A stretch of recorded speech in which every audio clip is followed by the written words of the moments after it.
Nuestro canal de YouTube, Eco Radio, en donde encontrarás los mejores programas, el mejor contenido y podrás escuchar nuestra señal online www.ecoradio.com, la vitrina del talento latino. La mejor música, el mejor contenido y los mejores programas en la mejor Eco Radio, otra forma de hacer radio. Ey, Eco Radio con K. Ecoradio.com, otra forma de hacer radio. Síguenos en nuestras redes sociales, en Twitter e Instagram como @Ecoradio y en Facebook como Ecoradio. Ecoradio, otra forma de hacer radio. Ecoradio.com. Siente el confort y la magia de todo nuestro contenido en tus oídos. Ecoradio, ven, siéntate y escucha. Ecoradio, otra forma de hacer radio. Estás escuchando Ecoradio.com, la vitrina del talento latino. Bueno, bienvenidos a esta nueva emisión de Nutrición Virtual aquí en Ecoradio, otra forma de hacer radio. Les habla César Augusto Cataño, productor general de Ecoradio.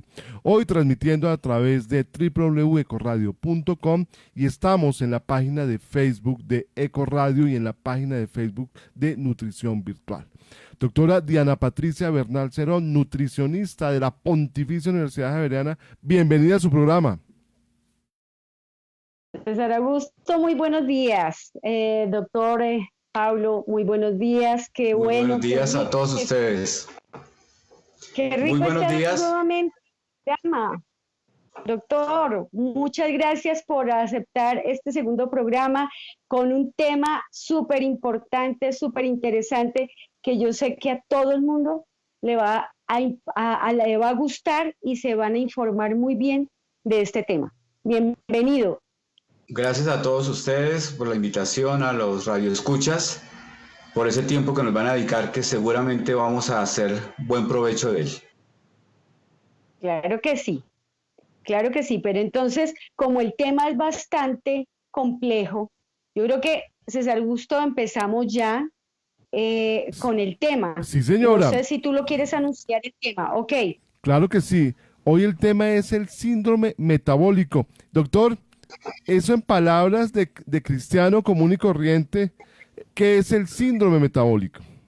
Bueno, el síndrome metabólico, es la suma de muchas enfermedades que al unísono generan un alto riesgo de comorbilidad, o sea, degeneración e inclusive muerte. Pero síndrome metabólico no es más que la suma del paciente diabético, que es a la vez hipertenso, en esencia, o sea, tiene problemas también de colesterol.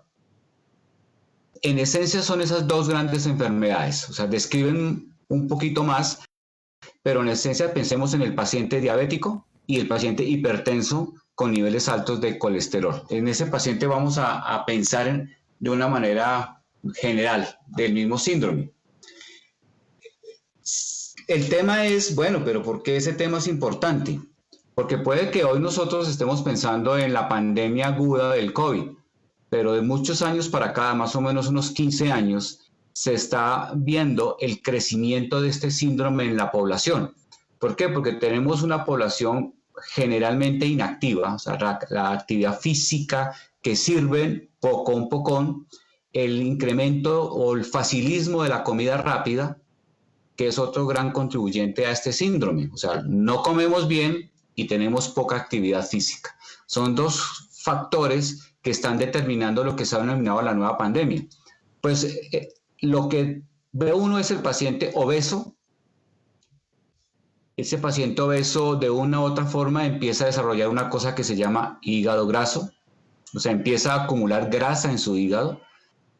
Es ese paciente que empieza a tener intolerancia al azúcar, o sea, que cuando consume alimentos ricos en azúcar, siente un bajonazo, un mareo, se llama resistencia a insulina, o sea, están siendo intolerantes al azúcar, pues obviamente como valor agregado también va a tener ese riesgo de enfermedades enfermedades de arteriomatosis, o sea, grasa en las arterias. Pero en esencia, para resumir, es el hipertenso, el que tiene problemas de tensión arterial y colesterol, y el paciente que ya tiene problemas de manejo del azúcar.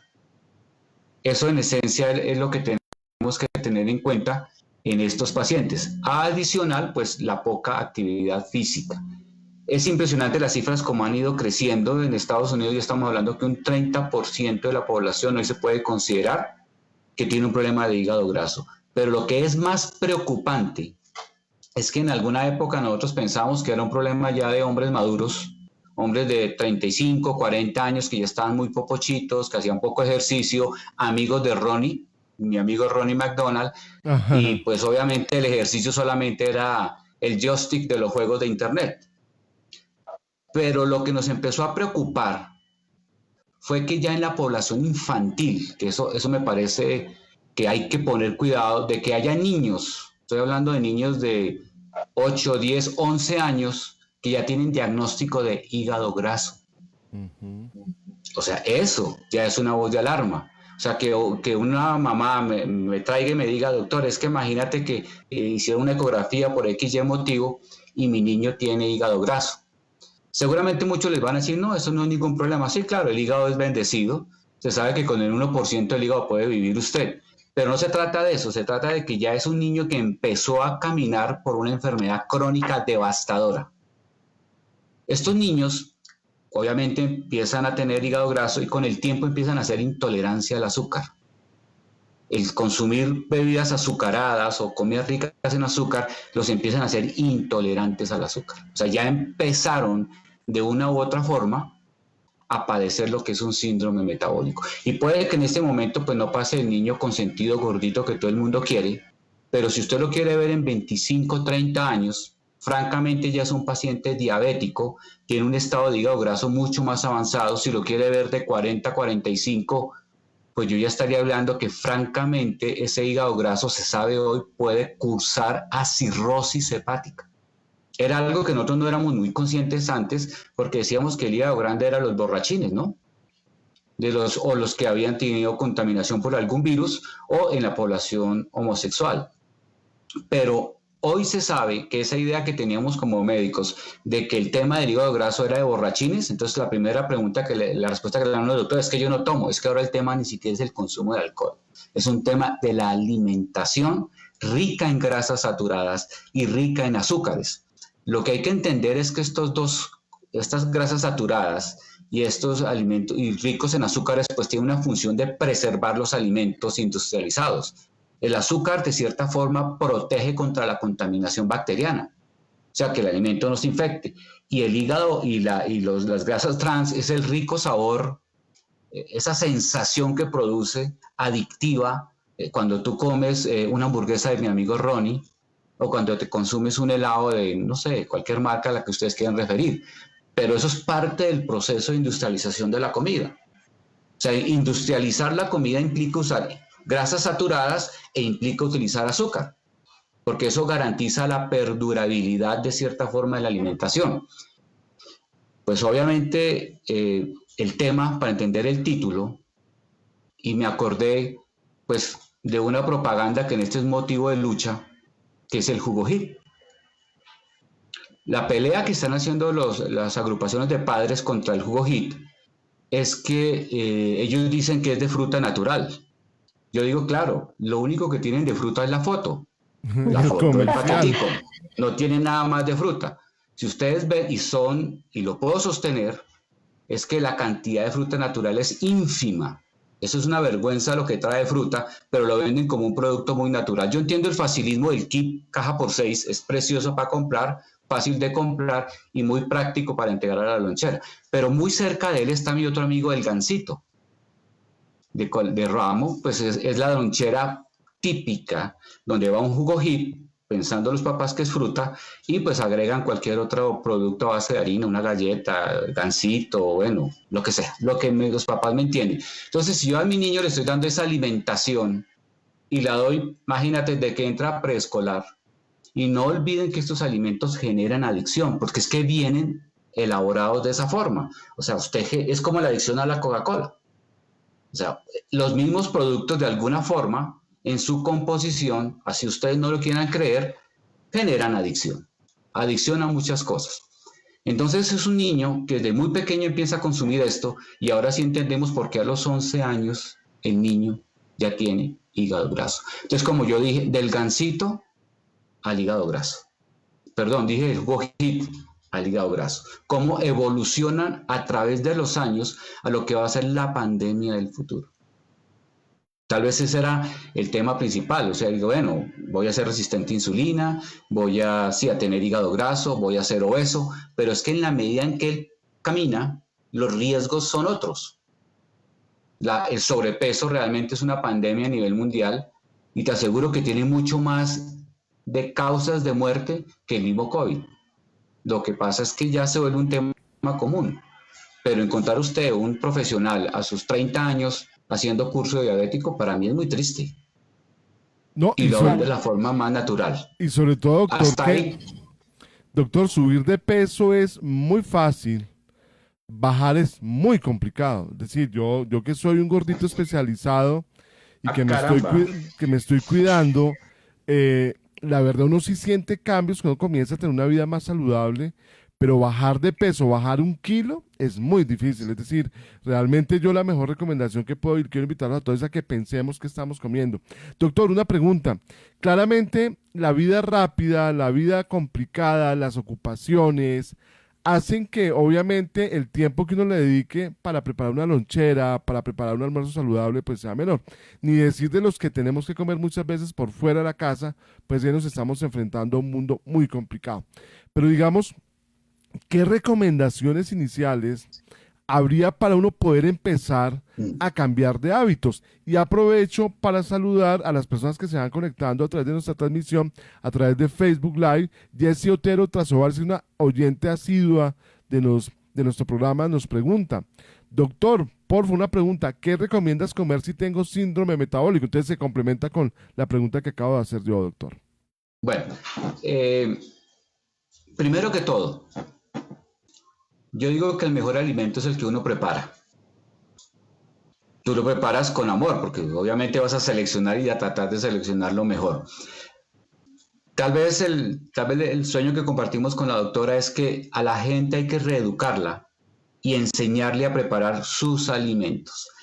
De alguna forma, en la consulta he podido lograr que muchos de mis pacientes, como tienen que trabajar, dediquen un tiempo para preparar alimento, su comida, de la mejor forma posible y de la forma más sana. Pero tal vez la solución está en que de alguna forma el paciente tenga acceso de alguna plataforma o algo que le pueda enseñar a preparar.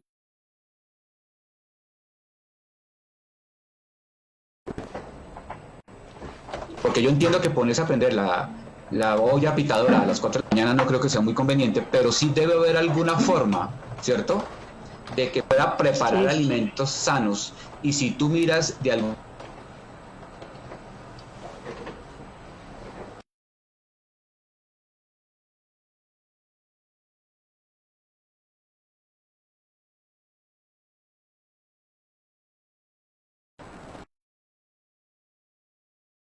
de lo que está consumiendo y se está dando cuenta que eso que está preparando le está generando beneficio. O sea, yo creo que el primer paso que hay que hacer es tomar conciencia de lo que comes, y la única forma de tomar conciencia es uno mismo preparando lo que se va a comer, no lo que haga otro, porque es que lo que haga otro pues es la conciencia de él, pero no la tuya. Entonces, y tal vez antes que eso, es tomar la sana decisión de hacer cambios. De pronto aquí el gran problema que vamos a tener sea un síndrome de abstinencia, como lo hay para el licor, como lo que hay que todo, porque finalmente es una adicción. Una adicción a Ronnie, una adicción a Gansito, una adicción a lo que quiera. O sea, de base tienes que pensar que cambiar un estilo de vida hay que considerar de base que realmente lo que tengo son adicciones. Es tanto la hamburguesa de Ronnie, de la cajita feliz, como puede ser la misma adicción al cigarrillo, como la misma adicción al licor.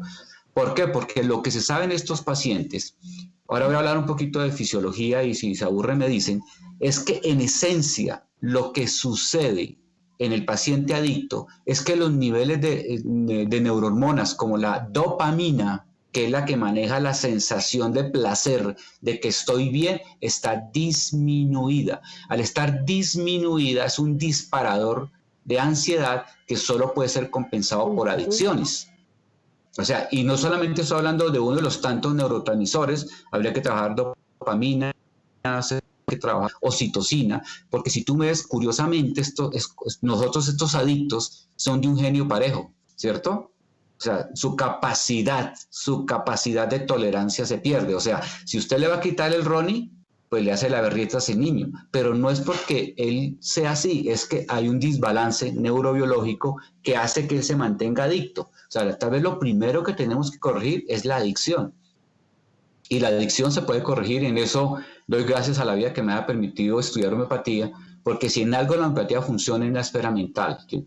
Entonces, ¿se puede ir corrigiendo las adicciones? Sí, se pueden corrigiendo, sin ningún problema. O sea, hacerlo menos adicto. ¿Cómo? Pues habría que poner la serotonina, la dopamina, la noradrenalina en diluciones homeopáticas que de cierta forma estimulan la producción de estos neurotransmisores y de alguna forma hace que la adicción o esa resistencia que vas a tener al cambio de hábitos vaya desapareciendo. Entonces, lo primero es eso, entender que son adicciones.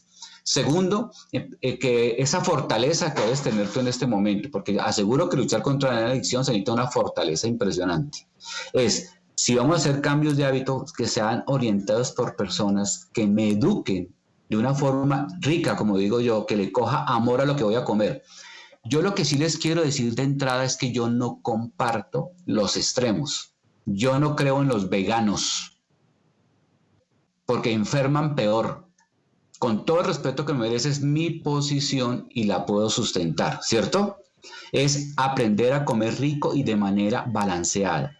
Lo único que yo les recomiendo a ustedes en ese trabajo que deben hacer las nutricionistas es que nosotros como mamíferos evolutivos, necesitamos proteína de origen animal. Yo no estoy diciendo que coman carne, estoy diciendo que necesitan proteína de origen animal. Pues al que le guste carne, que lo consuma. Al que no, pues hay opciones para poder obtener proteína de origen animal, que es la única que realmente te va a servir a ti, no solamente para generar saciedad, sino para estimular el metabolismo e empieces a utilizar ese exceso de grasa acumulada para producir energía. El gran secreto para quemar ese gordito es tener un metabolismo que obligue al sistema a utilizar la grasa con el oxígeno como fuente de energía. ¿Energía para qué? Para metabolizar lo que te acabaste de comer. El sistema es inteligente y reconoce fácilmente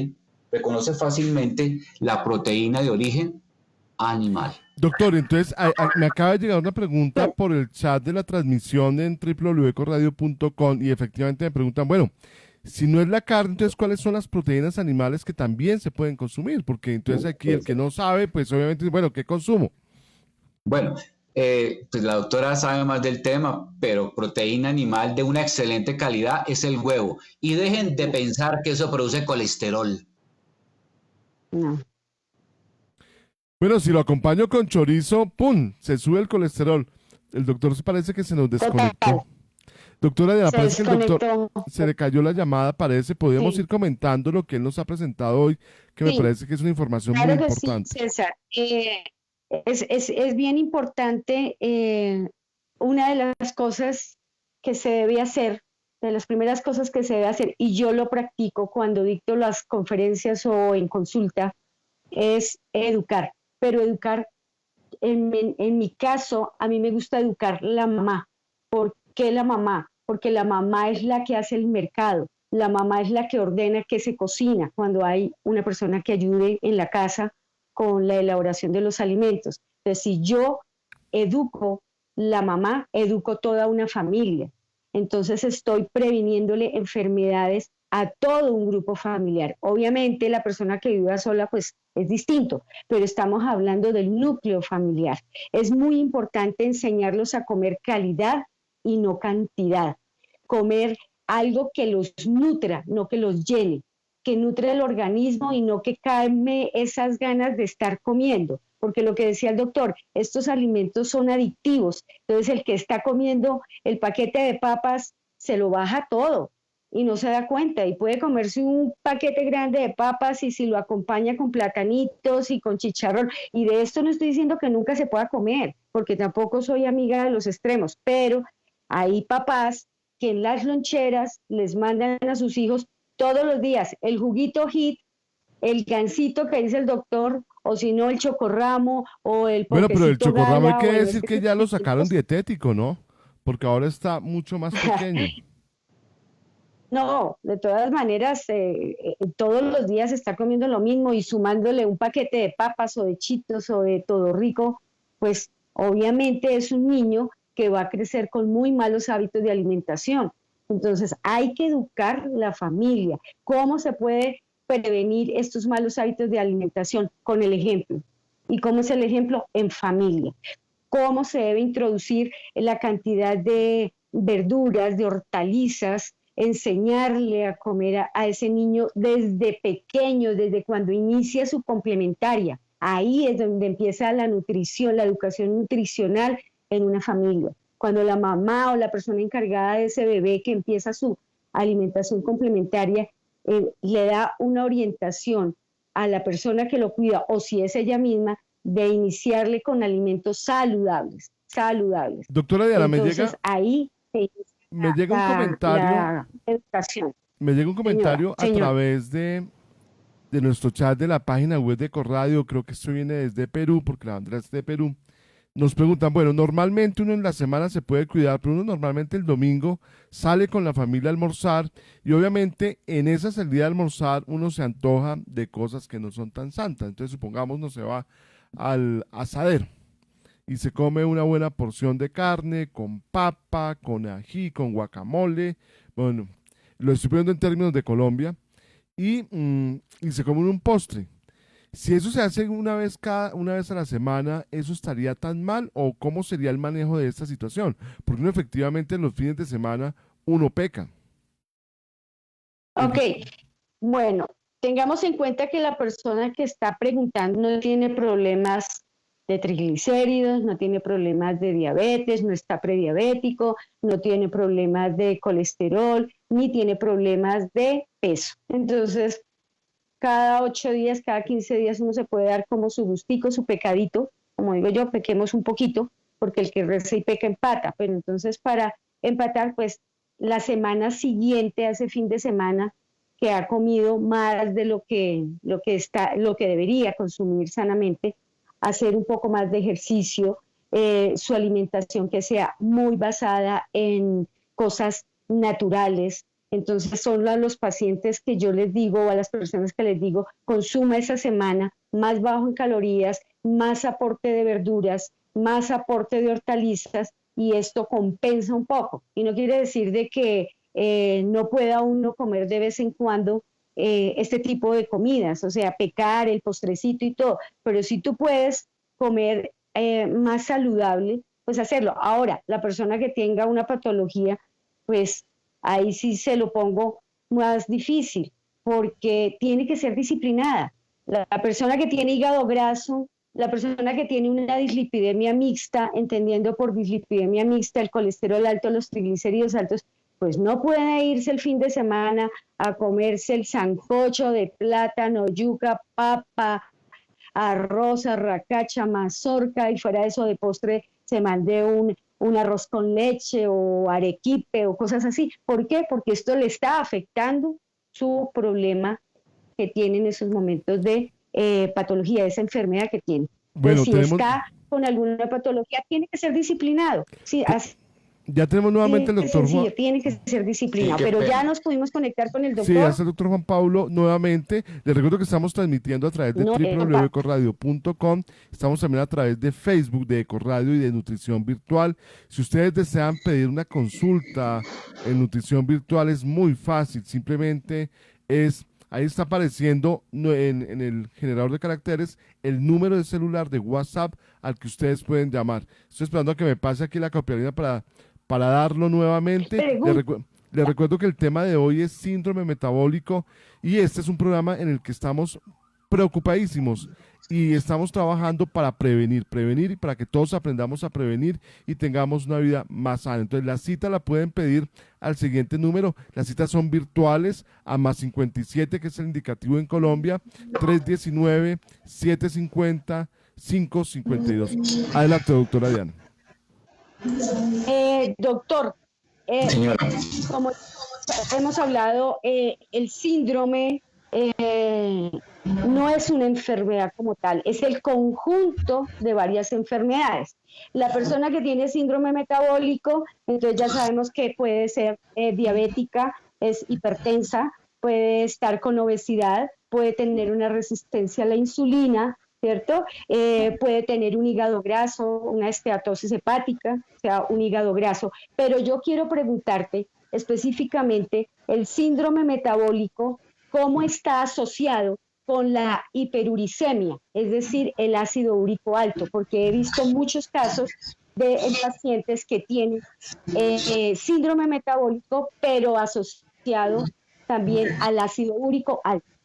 Bueno, aquí hay dos cosas que se han encontrado asociadas. Una, las hiperuricemias, y curiosamente, más por seguimiento clínico, sin que haya una relación directa, hipotiroidismo. Parece ser que también al paquete le agregan que el paciente termine siendo, no es que tenga relación con el síndrome, pero de alguna forma comparte la misma patología. La hiperuricemia básicamente es un tema metabólico de proteínas. Ciertas proteínas de origen animal favorecen en su metabolismo la producción de un metabolito desecho que es el ácido úrico. Y si de cierta forma tus vías de eliminación no son adecuadas, digamos, pacientes que consumen mucha carne, pues producen más desechos, sus vías de excreción no son las más adecuadas y se van a depositar. No hay mucha claridad porque hay cierta predilección por ciertas articulaciones y los pacientes repiten, ¿cierto? A veces migran. Pero básicamente eso es parte de los trastornos metabólicos asociados que hay. En el caso de la uricemia es un trastorno metabólico a proteínas y a ciertas proteínas de origen animal. Hablo claramente del caso de la carne. Que hay unas proteínas que cuando se degradan hacen que se produzca un metabolito de eliminación que es el ácido úrico. No es adecuada su eliminación por vía renal y se termina depositando. Eso es, básicamente. Es más de un manejo sintomático, pero si usted corrige y entiende que trae un riesgo de uricemia, pues simplemente es corregir la fuente de proteína animal que debe utilizar. Es tal vez lo más importante. O sea, si tú tienes el riesgo, lo que tienes es que mirar que hay ciertas proteínas de origen animal que no deben incluirse en la dieta porque el riesgo de producirlo es alto, porque trae una deficiencia, digamos, marcada genéticamente. Eso no hay forma de corregirlo ya.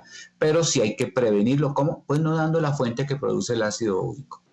Y en el caso del hipotiroidismo, simplemente yo digo que es una asociación macabra, porque no hay relación, ¿cierto?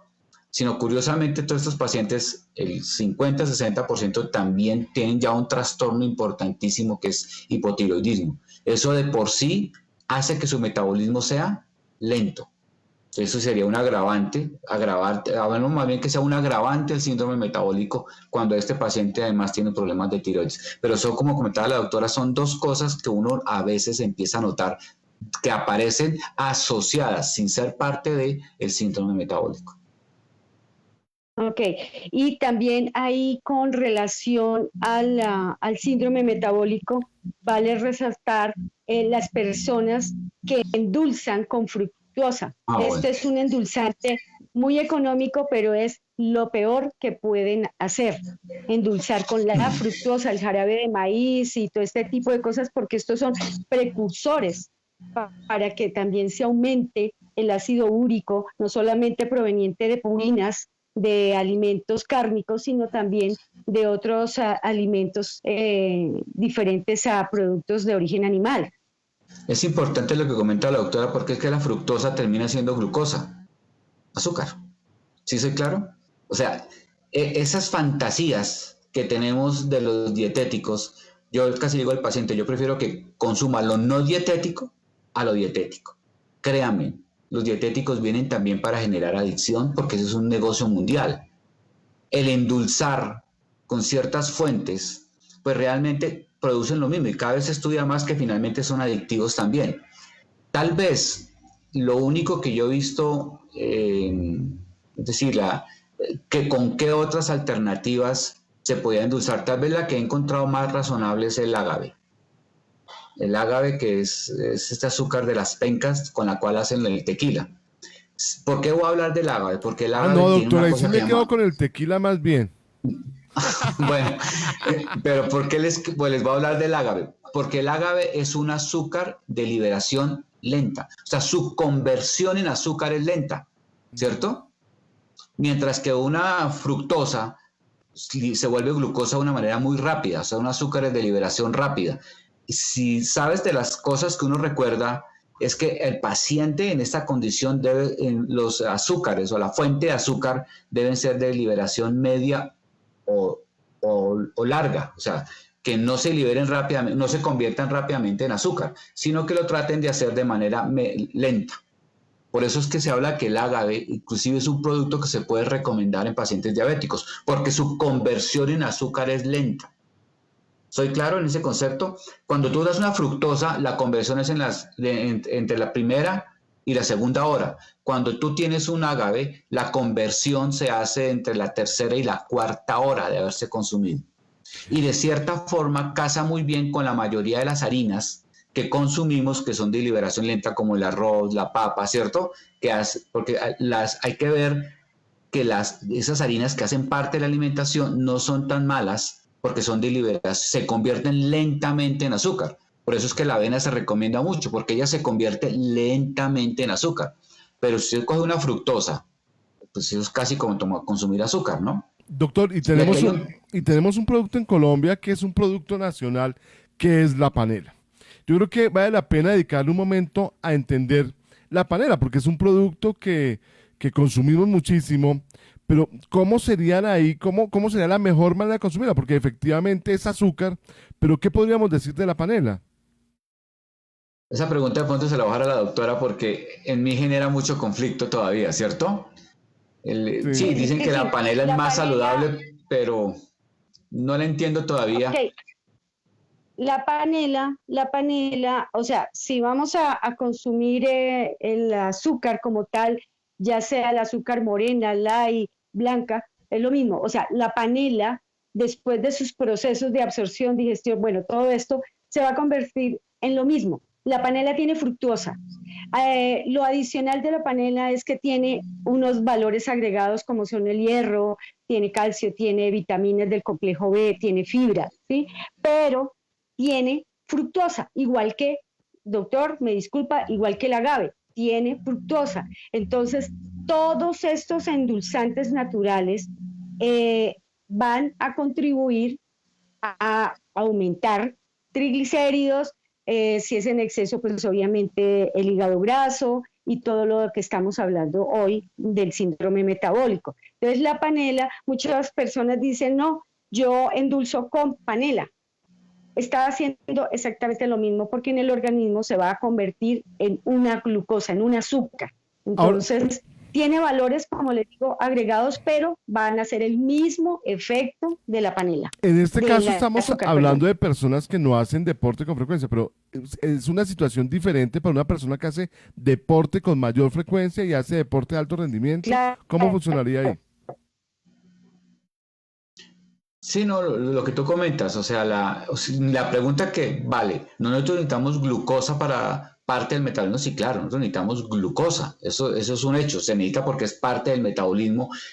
Por ejemplo, la glucosa, el anillo de la glucosa lo utilizan para fabricar hormonas, el anillo de la glucosa se utiliza para fabricar vitamina C de endo, o sea, propia, ¿cierto? O sea, el anillo de la glucosa se utiliza para muchas cosas y para sintetizar muchos productos que se requieren dentro del metabolismo normal.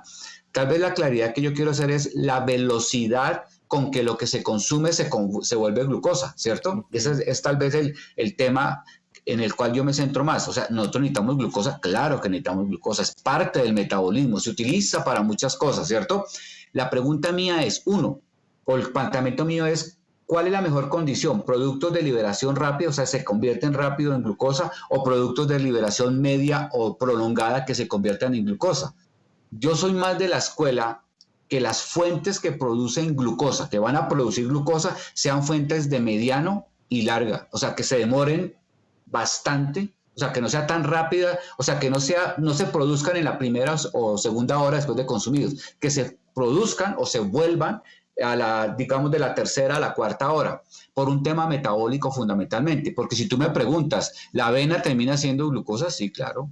Además de fibra y todo lo que usted quiera, claro. El pan, claro.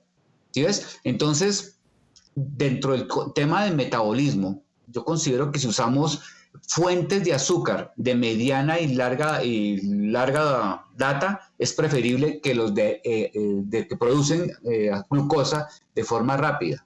Es más que todo el planteamiento que yo tengo, que me ha parecido que es tal vez lo más fisiológico. Sí, porque necesitamos fuentes de glucosa, eso lo tengo. Lo que no estoy muy de acuerdo es que se produzca de una manera muy rápida, ¿cierto? Demasiado rápida.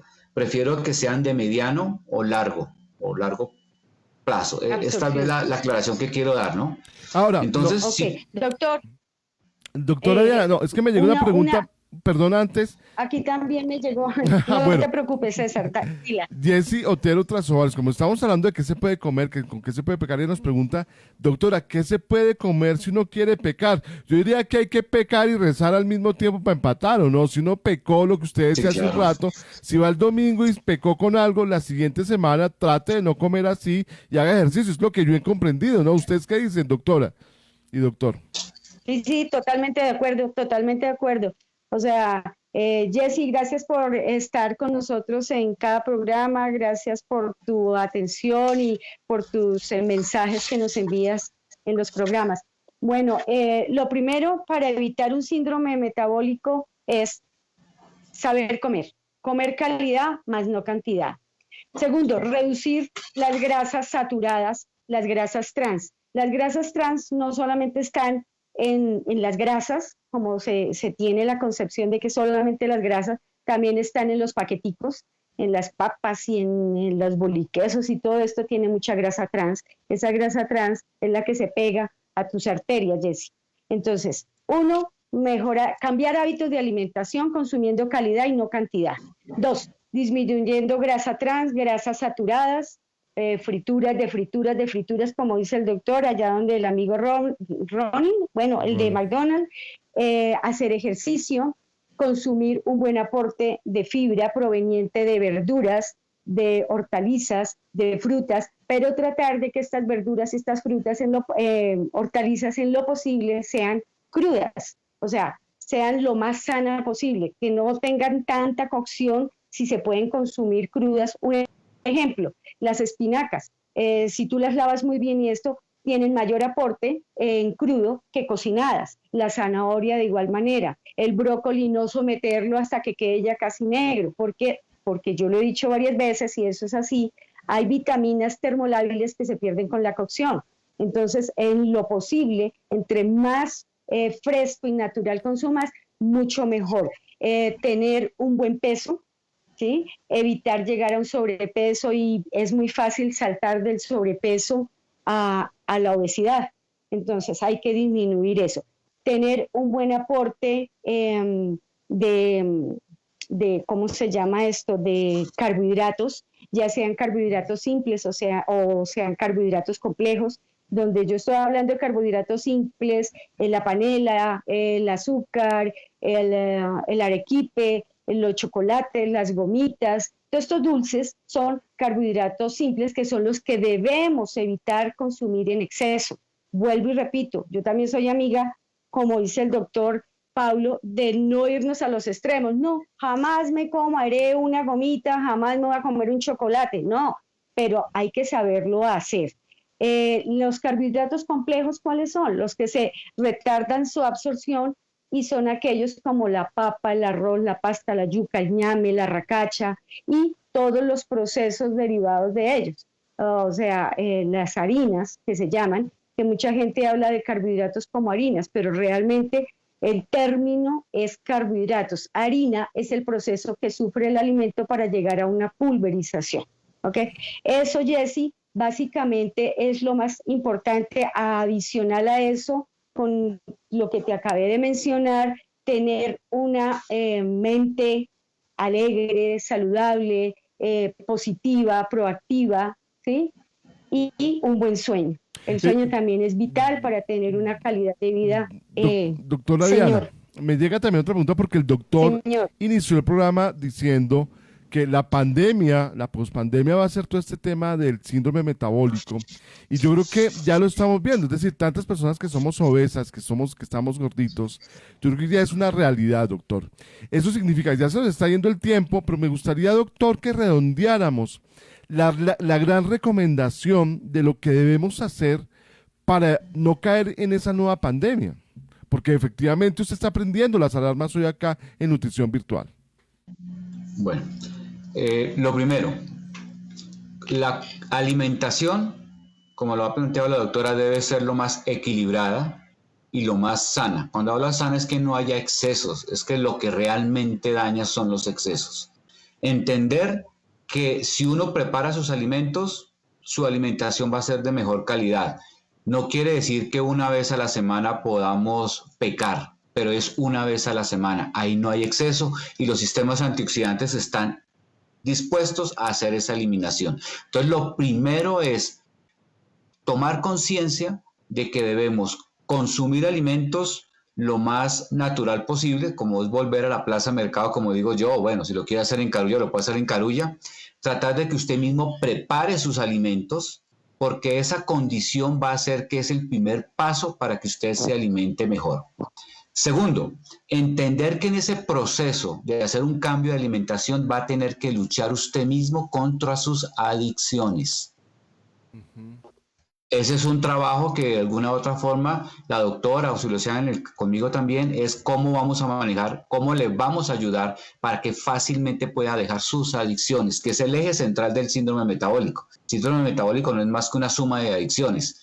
En la medida que tú puedas controlar eso, es más fácil el cambio hacia una alimentación más sana, más adecuada a la que yo soy. Yo creo que en esencia es eso, educar a nuestros hijos a comer bien, ser muy razonable. El facilismo no le sirve a la lonchera. El facilismo no le sirve, lo perjudica.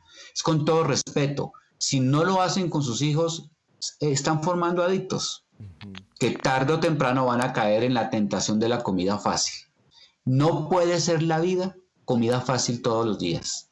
Yo insisto que ojalá tomemos conciencia y de alguna forma nosotros mismos podemos, yo estoy seguro que con todos los grandes avances que ha habido, usted puede preparar un buen almuerzo en una media hora con todos estos equipos nuevos que no usan aceite, sino vapor caliente, aire caliente.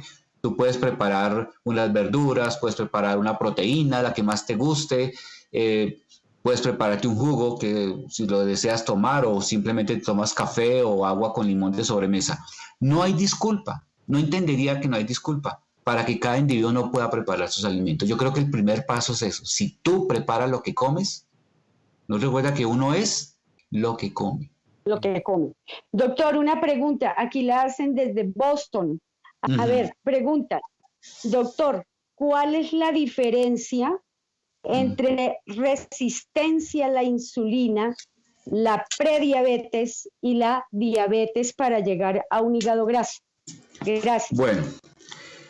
Bueno, aquí hay la prediabetes o la resistencia a insulina, es exactamente lo mismo. Básicamente es una intolerancia al azúcar. Ese estado se mide básicamente por un examen que se llama hemoglobina glicosilada. Y ahí hay una ventana entre 5 y 6. Cuando usted le toma los exámenes, hay una ventana entre 5 y 6, que son los valores, ¿cierto? Por encima de 6 ya eres francamente diabético, por debajo de 5 eres normal. Entonces hay que dar una ventana. En esa ventana se ubican los que son resistentes a la insulina. Es decir, usted no libera fácilmente insulina cuando entra azúcar a su sangre, ¿cierto? Entonces, esa elevación de azúcar, porque no has podido utilizarla, es la que empieza a producir las caídas y la intolerancia al azúcar. O sea, esta gran cantidad de azúcar, la respuesta normal, ¿cuál es? Producir insulina para poderla meter a las células. ¿Por qué se habla de resistencia a la insulina? Porque cuando hay esa gran cantidad de azúcar, usted no libera la insulina necesaria para coger ese azúcar y colocarlo dentro de las células. ¿Sí soy claro en ese concepto? Entonces queda esa gran cantidad de azúcar circulando, que es la que de una u otra forma te va a producir el daño.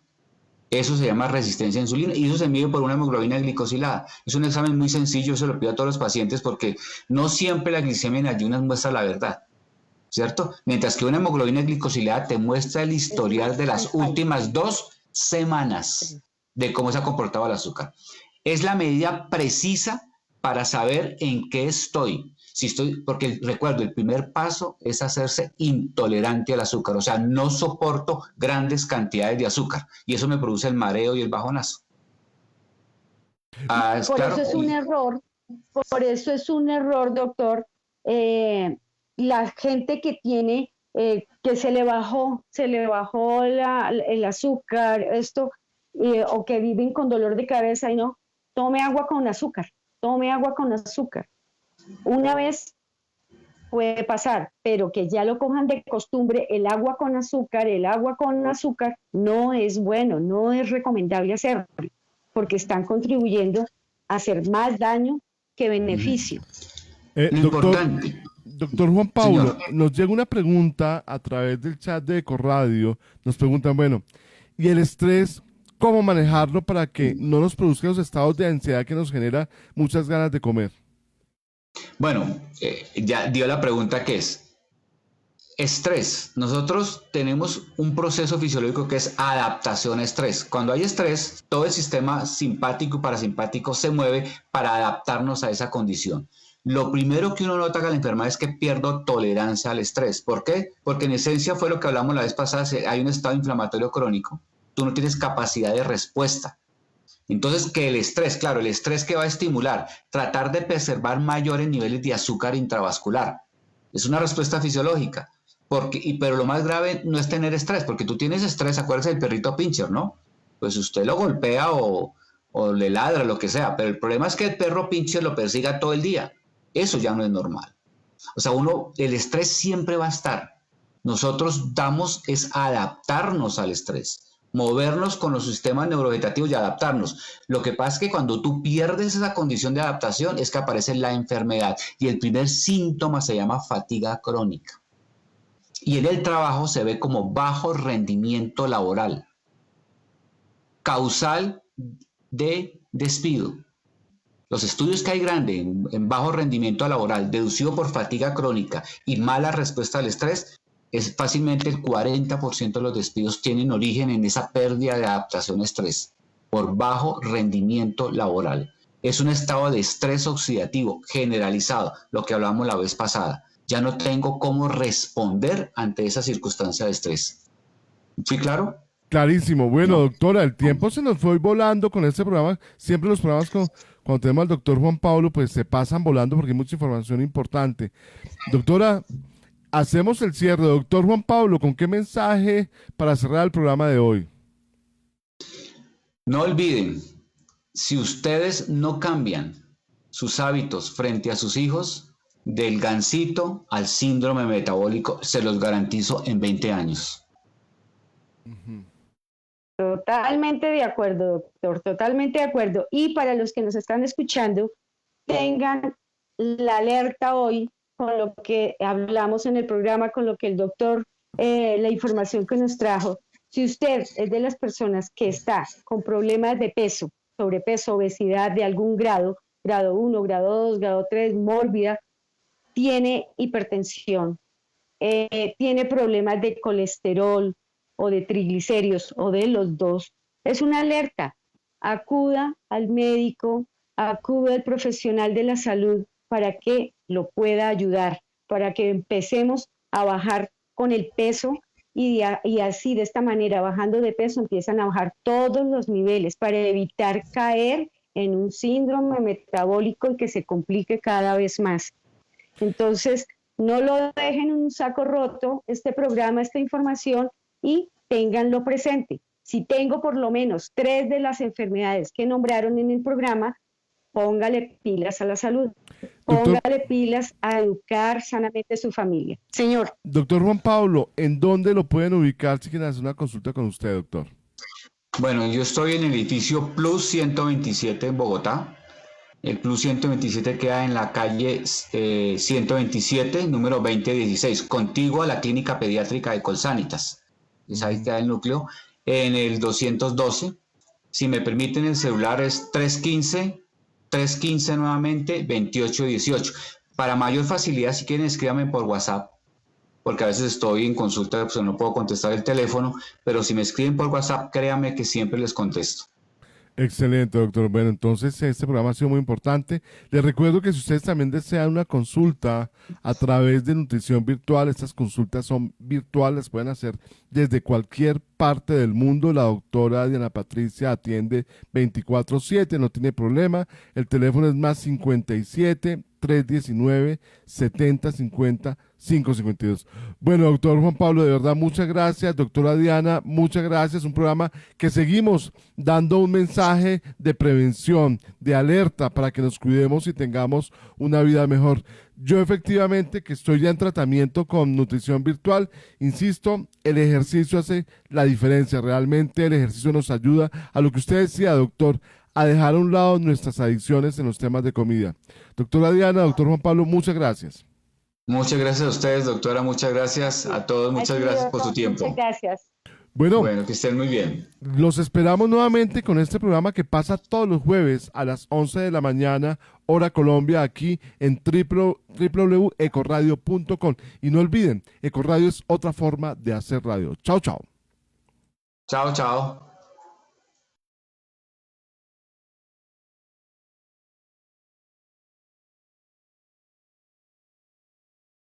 Ecoradio.com, otra forma de hacer radio, una emisora diferente, con contenido especializado. Sigue toda nuestra programación en www.ecoradio.com. Ecoradio.com amplía sus fronteras digitales. Por eso te invitamos a que te suscribas a nuestro canal de YouTube, Ecoradio, en donde encontrarás los mejores programas, el mejor contenido y podrás escuchar nuestra señal online www.ecoradio.com, la vitrina del talento latino. La mejor música, el mejor contenido y los mejores programas en la mejor Ecoradio, otra forma de hacer radio. Ey, Ecoradio con K. Ecoradio.com, otra forma de hacer radio. Síguenos en nuestras redes sociales, en Twitter e Instagram como @Ecoradio y en Facebook como Ecoradio. Ecoradio, otra forma de hacer radio. Estás escuchando Ecoradio.